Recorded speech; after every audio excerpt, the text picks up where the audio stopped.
Hello दोस्तों, स्वागत है आप सबका मेरे यूट्यूब चैनल रोहिणी क्लासेस में। तो आज हम क्लास 11th की पॉलिटिकल साइंस का चैप्टर 6 देखने जा रहे हैं।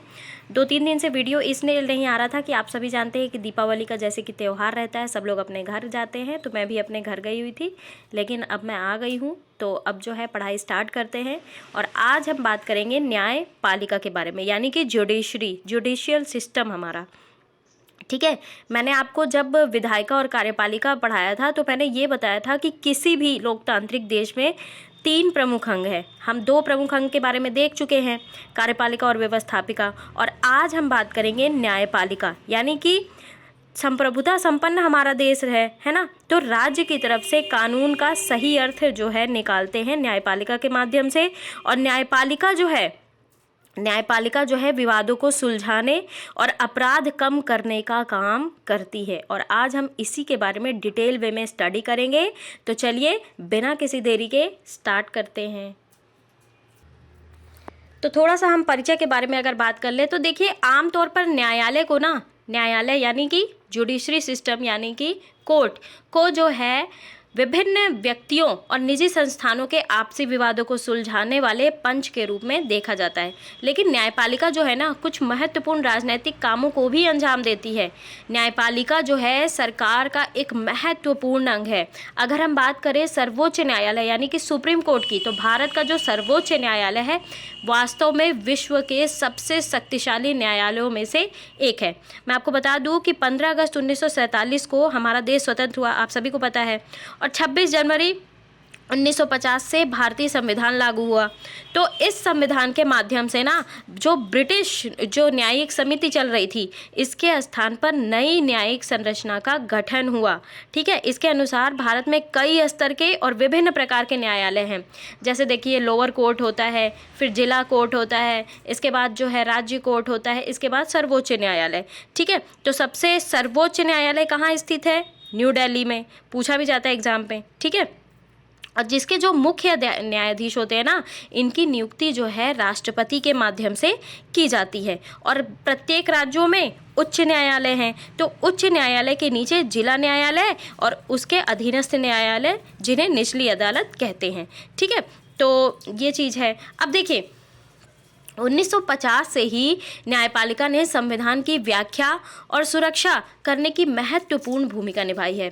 अगर मैं आपको मौलिक अधिकार वाला चैप्टर याद दिलाऊं तो मैंने आपको उसमें बताया था कि मौलिक अधिकारों का संरक्षण करता भी जो है हमारा कोर्ट है। कौन है? सुप्रीम कोर्ट और हाई कोर्ट। ठीक है, तो मौलिक अधिकार वाले अध्याय में हम ये पढ़ चुके हैं बहुत अच्छे तरीके से। अगर आप नहीं देखे हो तो ज़रूर विजिट करिए मौलिक अधिकार वाले चैप्टर में। तो अब जब हम इस चैप्टर को पढ़ेंगे तो हम क्या क्या जान लेंगे, इसके बारे में बात करते हैं। तो हम ये जान लेंगे कि न्यायपालिका की स्वतंत्रता का क्या अर्थ है। दूसरी चीज़ हम ये जानेंगे कि अधिकारों की सुरक्षा में भारतीय न्यायपालिका की क्या भूमिका है। तीसरी चीज़ हम ये जानेंगे कि संविधान की व्याख्या में न्यायपालिका की भूमिका क्या है। चौथी चीज़, भारत की संसद और न्यायपालिका के बीच आपसी संबंध के बारे में हम इतनी चीज़ें जान लेंगे। तो चलिए देखते हैं। तो अब बात करते हैं, हमें स्वतंत्र न्यायपालिका क्यों चाहिए, इसके बारे में हम डिटेल में बात करते हैं। देखिए, हर समाज में व्यक्तियों के बीच, समूहों के बीच, व्यक्ति समूह और सरकार के बीच विवाद उठते हैं। और इन सभी विवादों को कानून के शासन के सिद्धांत के आधार पर एक स्वतंत्र संस्था द्वारा ही हल किया जाना चाहिए। अब आप ये सोच लीजिए कि अगर न्यायपालिका स्वतंत्र संस्था नहीं रहेगी तो क्या होगा? वो जो भी डिसीजन लेगी वो अगर वो किसी के पक्ष में रहती उसके आधार पर हो जाएगा, है ना चाहते हुए भी। तो एक न्यायपालिका को हमेशा स्वतंत्र संस्था के रूप में कार्य करना चाहिए, विदाउट पार्शियलिटी। ठीक है, बिना भेदभाव किए हमेशा जो है सत्य का साथ देना चाहिए और जो है सबूतों के बयानात जो है उनको अपना डिसीजन लेना चाहिए। ठीक है, तो कानून के शासन का भाव ये है कि धनी और गरीब, स्त्री और पुरुष, अगड़े और पिछड़े सभी लोगों के लिए एक समान कानून व्यवस्था होनी चाहिए और वही कानून लागू होना चाहिए। यानी कि न्यायपालिका की जो प्रमुख भूमिका है ना, ये है कानून के शासन की रक्षा करना और कानून की सर्वोच्चता को सुनिश्चित करना। और इसीलिए शायद हमारा विश्वास बना भी हुआ है कि हम अगर न्यायपालिका जाएंगे तो वो हमारे अधिकारों की रक्षा जरूर करेगी। और न्यायपालिका जो है व्यक्ति के अधिकारों की रक्षा करती भी है, विवादों को निपटाती है, विवादों को कानून के अनुसार हल करती है, और ये भी सुनिश्चित करती है कि लोकतंत्र की जगह किसी एक व्यक्ति या समूह की तानाशाही ना ले। यानी कि इसके लिए ये ज़रूरी है कि न्यायपालिका किसी भी राजनीतिक दबाव से मुक्त हो। अगर उसके ऊपर राजनीतिक दबाव रहेगा तो क्या होगा, जाहिर सी बात है उसके डिसीजन में बदलाव आएगा ही आएगा। ठीक है, अब ये बात उठती है कि स्वतंत्र न्यायपालिका का क्या अर्थ है, ये मैंने आपको बता दिया। और ये स्वतंत्रता कैसे सुनिश्चित की जाती है, आइए देखिए न्यायपालिका की स्वतंत्रता। सीधे सीधे सरल शब्दों में अगर बात करें तो न्यायपालिका की स्वतंत्रता का अर्थ है सरकार के दो अन्य अंग हैं, जैसे कि मैंने आपको अभी बताया, विधायिका और कार्यपालिका। तो ये जो है न्यायपालिका के कार्यों में किसी प्रकार की बाधा ना पहुंचाएं। क्यों? क्योंकि अगर वो बाधा पहुंचाएंगे तो वो न्याय सही से नहीं कर पाएगा। ठीक है, और अगर बाधा नहीं पहुंचाएंगे तो वह ठीक ढंग से न्याय कर सकेगा। दूसरी चीज, सरकार के अन्य अंग जो है न्यायपालिका के निर्णयों में किसी भी प्रकार का हस्तक्षेप ना करें। तीसरी चीज, न्यायाधीश जो है बिना भय या भेदभाव के अपना कार्य कर सके। भाई राजनीतिक पार्टियां हैं, जो पार्टी जो है सत्ता में है, अगर वो अपना भय या फिर जो है भेदभाव करने के लिए कहेगी तो न्यायाधीश क्या होगा, तो न्यायाधीश जो होता है वो एक स्वतंत्र बॉडी होती है। ठीक है, तो वो बिना किसी के भय से या फिर भेदभाव किए अपना कार्य करता है। ठीक, आगे बात करते हैं। तो न्यायपालिका की जो स्वतंत्रता है इसका अर्थ क्या हुआ, स्वेच्छाचारिता या फिर उत्तरदायित्व का अभाव नहीं है, बल्कि न्यायपालिका जो है देश की लोकतांत्रिक राजनीतिक संरचना का एक हिस्सा है। ठीक है, यानी कि न्यायपालिका जो है देश के संविधान, लोकतांत्रिक परंपरा और जनता के प्रति जवाबदेह है। यहाँ भी देखिए जनता ही सर्वे सर्वा है, क्योंकि जो भी डिसीजन ले रही है न्यायपालिका वो जनता के प्रति जवाबदेह होती है। अच्छा, ये तो हुई कि न्यायपालिका को स्वतंत्रता क्यों दी जानी चाहिए। अब कैसे दी जानी चाहिए इसके बारे में भी बात कर लेते हैं। उसे सुरक्षित कैसे बनाया जा सकता है इसके बारे में भी बात कर लेते हैं। देखिए, आप सभी को पता है कि भारतीय लोकतंत्र जो है, ठीक है, इसमें उच्चतम न्यायालय को एक बहुत महत्वपूर्ण शक्ति प्रदान की गई है। ठीक है, संघीय न्यायालय जो है याचिका के लिए, सर्वोच्च न्यायालय नागरिकों के मूल अधिकार का गारंटर, ठीक है, संविधान का अभिभावक के नाम से इसे जाना जाता है। तो आप सभी समझ सकते होंगे कि न्यायपालिका की शक्ति जो है कितनी तगड़ी है ना। तो भारतीय संविधान के अनेक उपायों के द्वारा न्यायपालिका की स्वतंत्रता सुनिश्चित की गई है। न्यायाधीशों की नियुक्ति के मामले में अगर देखा जाए तो विधायिका को सम्मिलित नहीं किया गया है। इससे ये सुनिश्चित किया गया है कि इन नियुक्तियों में जो है दलगत राजनीति की कोई भूमिका न रहे। आप सभी को पता है कि जो है न्यायाधीशों की नियुक्ति राष्ट्रपति के माध्यम से की जाती है, किसी भी दल के द्वारा, ये चाहे वो कोई भी पार्टी हो, इसकी भूमिका अदा नहीं करेंगे। ठीक है, यानी कि न्यायाधीश के रूप में नियुक्ति होने के लिए किसी व्यक्ति को वकालत का अनुभव और कानून का विशेषज्ञ होना चाहिए। आप सभी को पता होना चाहिए। अभी मैं आपको जो है उच्चतम न्यायालय और उच्च न्यायालय के जो है न्यायाधीश जो होते हैं उनकी नियुक्ति जो है क्या उनका एलिजिबिलिटी होना चाहिए, इसके बारे में मैं आपको बताऊंगी। तो एलिजिबिलिटी के आधार पे, ठीक है, वकालत के आधार पे या फिर कानून का विशेषज्ञ होने के आधार पे उनकी नियुक्ति की जाती है। किसके द्वारा? राष्ट्रपति के माध्यम से। और उस व्यक्ति के राजनीतिक विचार या निष्ठाएं उसकी नियुक्ति का आधार नहीं बननी चाहिए, ये चीज़ ध्यान रखना है। तो न्यायाधीशों का कार्यकाल जो है निश्चित होता है, वे सेवानिवृत्ति होने तक जो है पद पर अपने बने रहते हैं। केवल अगर अपवाद, एक्सेप्शन तो ऑलवेज देयर है ना, तो केवल अपवाद स्वरूप विशेष स्थितियों में न्यायाधीशों को हटाया जा सकता है और इसके अलावा उनके कार्यकाल को कम नहीं किया जा सकता, ये चीज़ ध्यान रखिएगा। ठीक है, और कार्यकाल की सुरक्षा के कारण ना जो न्यायाधीश है बिना भय और भेदभाव के अपना काम कर पाते हैं। उन्हें ये डर नहीं रहेगा कि हमने अगर ऐसा डिसीजन दे दिया तो हमें हटा दिया जाएगा, इसलिए वो बिना भय और भेदभाव के कार्य करते हैं। संविधान में न्यायाधीशों को हटाने के लिए ना बहुत कठिन प्रक्रिया निर्धारित की गई है। ठीक है, संविधान निर्माताओं का मानना था कि हटाने की प्रक्रिया कठिन हो तो न्यायपालिका के सदस्यों का पद सुरक्षित रहेगा। ये देखिए कितना अच्छा और तगड़ा जो है संविधान बनाया गया है हमारा न्यायपालिका के लिए भी, है ना। तो न्यायपालिका जो है विधायिका या कार्यपालिका पर वित्तीय रूप से निर्भर नहीं है। यानी कि संविधान के अनुसार ना न्यायाधीशों के जो वेतन और भत्ते होते हैं इसके लिए विधायिका की स्वीकृति नहीं ली जाएगी, ठीक है। और न्यायाधीशों के कार्यों और निर्णयों की व्यक्तिगत आलोचना नहीं की जाएगी। और अगर कोई न्यायालय की अवमानना का दोषी पाया जाता है तो न्यायपालिका को अधिकार है उसे दंडित करने का। माना ये जाता है कि इस अधिकार से ना न्यायाधीशों को सुरक्षा मिलेगी और कोई उनकी नाजायज आलोचना नहीं कर सकेगा, क्योंकि न्यायाधीश का पद जो है ना बहुत ही समझ रिस्पेक्टेड पद होता है, बहुत ही ज़्यादा रिस्पेक्टेड पद होता है। और संसद न्यायाधीशों के आचरण पर केवल तभी चर्चा कर सकती है ना जब वह उनको हटाने के प्रस्ताव पर विचार कर रही हो, इसके अलावा नहीं, ठीक है। और इससे ना न्यायपालिका आलोचना के भय से मुक्त होकर स्वतंत्र रूप से निर्णय करती है। अब बात करते हैं न्यायाधीशों की नियुक्ति। जैसे कि मैंने अभी आपको बताया कि उच्चतम न्यायालय के न्यायाधीशों की नियुक्ति जो है राष्ट्रपति करता है, मुख्य न्यायाधीश की नियुक्ति राष्ट्रपति और अन्य न्यायाधीश और उच्च न्यायालय जो कि हाईकोर्ट के नाम से जाना जाता है न्यायाधीशों की सलाह के बाद करता है, ठीक है। यानी कि इसी तरह अन्य न्यायाधीशों की नियुक्ति होती है और मुख्य न्यायाधीश के अतिरिक्त अन्य न्यायाधीशों की नियुक्ति में मुख्य न्यायाधीश का जो परामर्श होता है वो आवश्यक होता है, ठीक है। अगर मैं एलिजिबिलिटी की बात करूं तो वो न्यायाधीश की एलिजिबिलिटी का सबसे पहला चीज़ है कि वह भारत का नागरिक होना चाहिए। दूसरी चीज़, उसे जो है किसी उच्च न्यायालय का कम से कम 5 साल के लिए न्यायाधीश होना चाहिए, ठीक है। और जो है उसे उच्च न्यायालय या फिर जो है विभिन्न न्यायालयों को मिलाकर 10 वर्ष का वकील होना चाहिए, ठीक है, एक्सपीरियंस होना चाहिए।